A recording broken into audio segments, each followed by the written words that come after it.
Hello and welcome. My name is Sarita from SJ Coaching, and I'm so glad to have you here in this short workshop. Reflect, design, and create your goals for 2021. And as a transformation and business coach, I help business owners to solve business and people problems. So I'm super excited to have you here with me. Let's get started. Let's have a look at how we can make your 2021 a very good year. Now, when we're looking at, before we get into the 5 steps, I wanted to share with you very quickly some of the reasons why we are not achieving our goals. So I've made this little cheat sheet that is available to you, and I just want to run you through it. So we're going to start off with the reasons why not. And sometimes when we pick our goals, it might not be necessarily a goal that is ours. So if it's someone else's, then it's more than likely that we're not going to achieve it. And as an example, if you were a business owner and you were looking at turning over, let's say, $2 million, dollars, and the reason for this is because that is what you feel others are expecting of you, but it might not be completely aligned to your values or what you would like to achieve. So we need to make sure that the goal is yours and that you're connected to it. The second reason why goals are not being achieved is because we make them sometimes a bit unrealistic. And I don't mean that wouldn't be able to achieve them, but the time in which we allow ourselves to actually make it happen might be a little bit disjointed. So, as an example, if I said to you, I want to become a brain surgeon by the end of the year, it is more than likely not going to happen because it requires a lot of study and a lot of time. So when we set unrealistic goals, it also sets us up for not achieving them. In step number 3, we'll look at the third reason why it doesn't happen is because sometimes goals are not granular enough. And what I mean by this is sometimes when I work with my clients, I ask them, okay, so what is your plan for 2021, for instance? What would you like to achieve? And they tell me, I want more revenue, I want more growth. And that is really great, but that is quite objective. I get what they're saying, but we need to make it granular. So we need to have a look at, okay, what does it mean if we're going to, let's say, double our revenue for this year? We need to focus on, do we have the right people in place? Do we need different products? So once we break it down and become a little bit more granular, we can see what is actually required and see whether we can then map it out from there. The fourth reason why goals do not eventuate is a little bit like in the second goal, the second step, or the second reason why not, is that we don't allow enough time. So we underestimate the time we've got available. We, as human beings, we overestimate what we can do. But when it comes to actually then putting it in play, we find out that we don't have as much time as we think we do. And the fifth reason why people do not achieve their goals is because they go and do it by themselves. And this is a really interesting concept because we have been conditioned to do a lot of things by ourselves, to run our own businesses, to, be the best at what we can be. But when it comes to goals, when we actually do it together, or we have someone that is part of our goal setting plan, the rate of success skyrockets. Okay, so those are the 5 reasons why not. Now let's flip it to the other side and let's have a look at why yes. So it starts off with, and many things start off like that. What is your why? Why are you wanting to do this? What is your connection to it? So it comes back to, how does it feel like in here? Does it excite you? Does it make you want to get out of bed in the morning? And let's say if you had a health goal, to go for that run. Or if you wanted to grow your business, does it really excite you? The prospect of doing more, creating more, servicing your clients more. Okay, so that connection is really important. The second step on how to make your goals work for you is to work with the end in mind. And I'm sure you might have heard of this before, but it's such a great strategy. So when we can see, so let's go back to that revenue goal. I want more revenue. Okay, so how much more revenue? I want to double my revenue. Great, that's your end goal. Now let's work backwards and have a look at what needs to happen. So it might be we need more salespeople, we need better technology, we need different tools, we need different products, different services. So when we go from here to the now, we can then start breaking it down in those steps, which will make it quite visible. And then we can take it a little bit more granular and we can see what else we need to make that happen. So that brings me to breaking it down into the smaller chunks. Okay, so when we have smaller chunks, it feels more possible. Okay, and in particular when we start putting time frames on it. So for instance, if we want more sales, so in the first quarter, you might say, I want to increase sales by 20%, and this is how we're going to do it. Okay, so far so good. The fourth step that you need to consider is setting time in that calendar.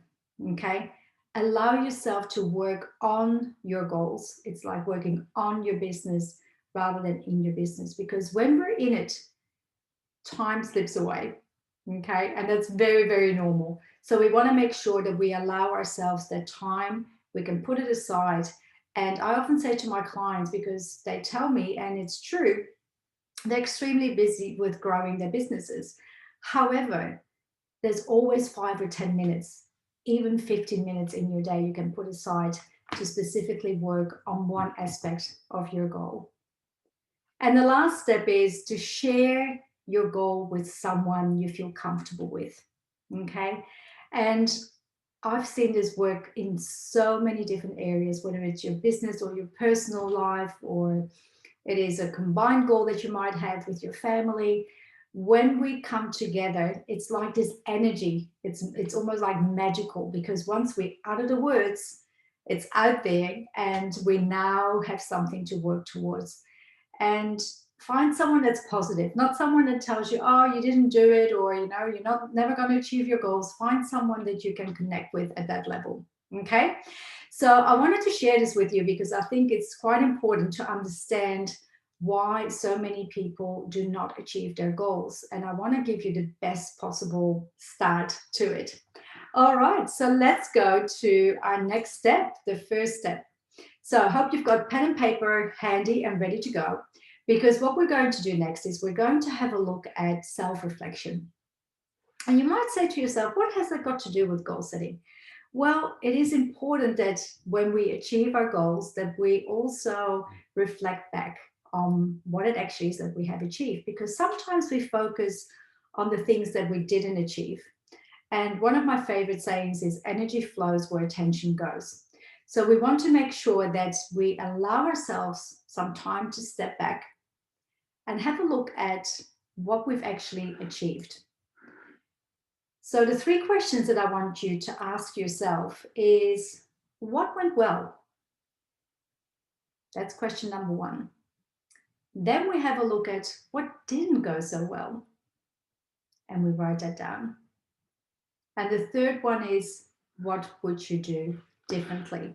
So I'm going to give you a little bit of time to reflect on that and have a look at what you come up with, because this will be really important for us to set our baseline for the next steps that we're going to explore.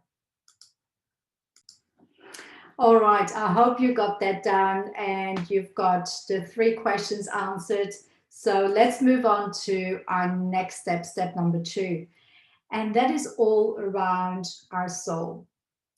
And I want you to stay with me because it's not woohoo, I promise, but it is important that we ask ourselves, what do we need? For what purpose do we actually set these goals? And how connected are we to it? And you would have noticed by now that I used connected a lot, but it is important, because if we're not connected to it, the probability of our goals being achieved will be lessened. So what are the things that we need to look out for here? The three questions we want to ask. What do you need? What excites you? And how connected do you feel to your specific goal. So again, if I look at what I do on a day-to-day basis, my soul is really connected to the work that I do. The role that's the next bit that I'm a bit ahead of myself. The next bit that we're going to have a look at is the role. But for now, I want you to focus on what do you need, write it down, what excites you, and how connected do you feel to the goal that you're about to set for yourself. So I'm going to give you a little moment here, and I'll see you in the next 5 seconds.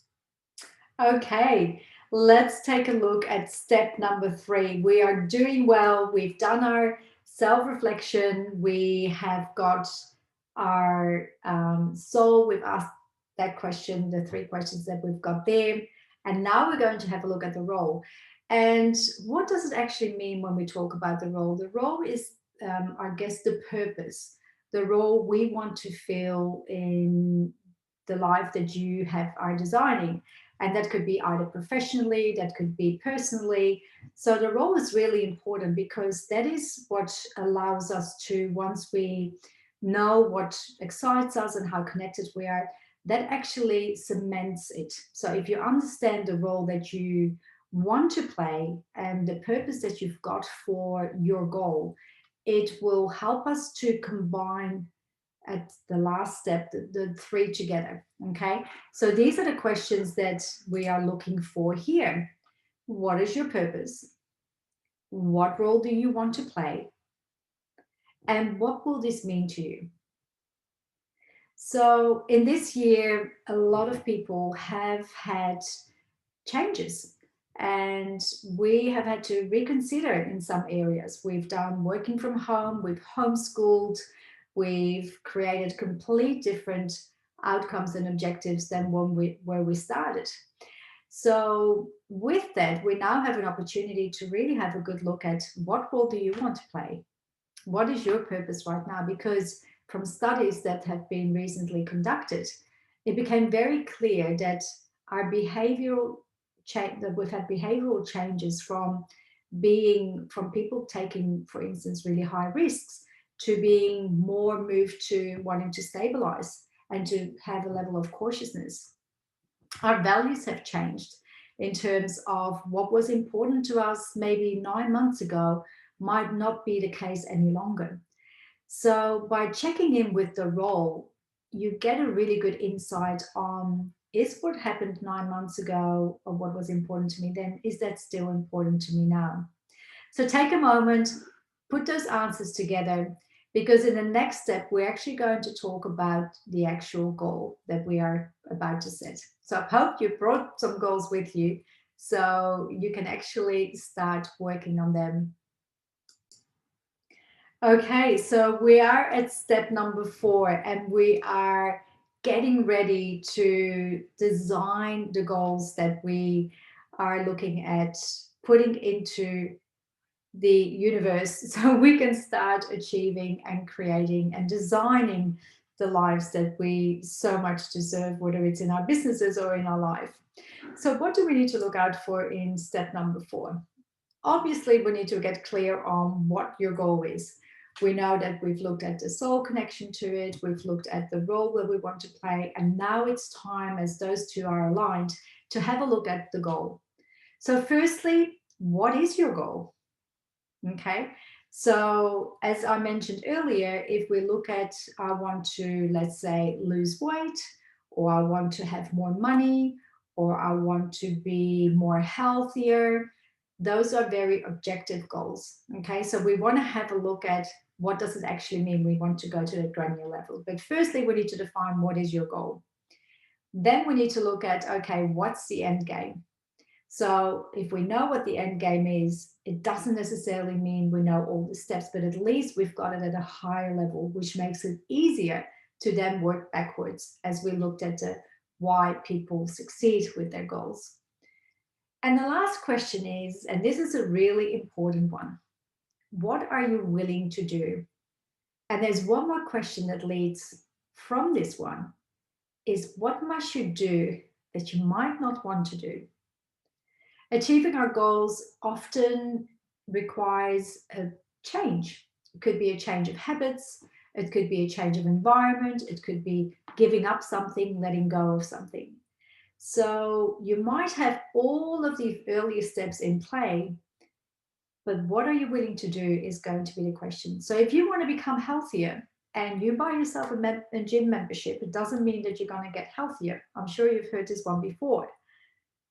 The action that you will take, so what are you willing to do, might be getting out of bed at 5:30 in the morning on a dark winter's night. Okay? But that is what's going to get you into motion. And once you're in motion, in particular at those early stages, you will get traction.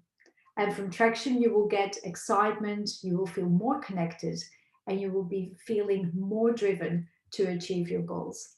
The first 30 days are a little bit challenging. And as I mentioned, it has to do a lot with changing some of our current habits that we might completely need to let go of. Okay? So, there's different ways on how you can create goals. I would encourage you to be a little bit creative. I've put up 2 examples of what that could look like. So you can either draw it, you can either, make a collage, or you can just handwrite it. Some people just like to have it down into different sections. The way I like to do it is I like to draw. And from there, I might have the bigger picture and break it down into the smaller steps so I can see for each section that I want to create my goals and design them. I can see what I need to do. And what it allows me to do is to also go, okay, well, that is not going to happen this year. And I need to be okay with that. So it's like firstly creating a wish list and then having a look at what we've got the time available to achieve them. There's nothing worse than getting to a certain point in time and looking back and not being able to say, yes, I've achieved this or I haven't. So I hope this was useful and that it gives you a really good starting point to set yourself up for success. And I love the saying from Henry Ford where he says, whether you think you can or you can't, either way, you are right. And if you're interested in finding a little bit more out about me and my work and what I do, so as a business and transformation coach, I help people really elevate themselves to that next level of greatness. And how I do this is by working with people on looking at their creating a success and self discovery report where we can really pinpoint the areas of your natural talents and skills, your behavioral preferences, but also what inspires and moves you into action. So if you'd like to have a chat, please contact me on this or leave me a comment in the actual Zoom chat box, and I'll be more than happy to share this with you and have some further conversations. But for now, to your success, thank you so much for joining me. I hope this was useful to you. I will put up the slides so you can actually have a recap and have a look back on what it is that you need to do.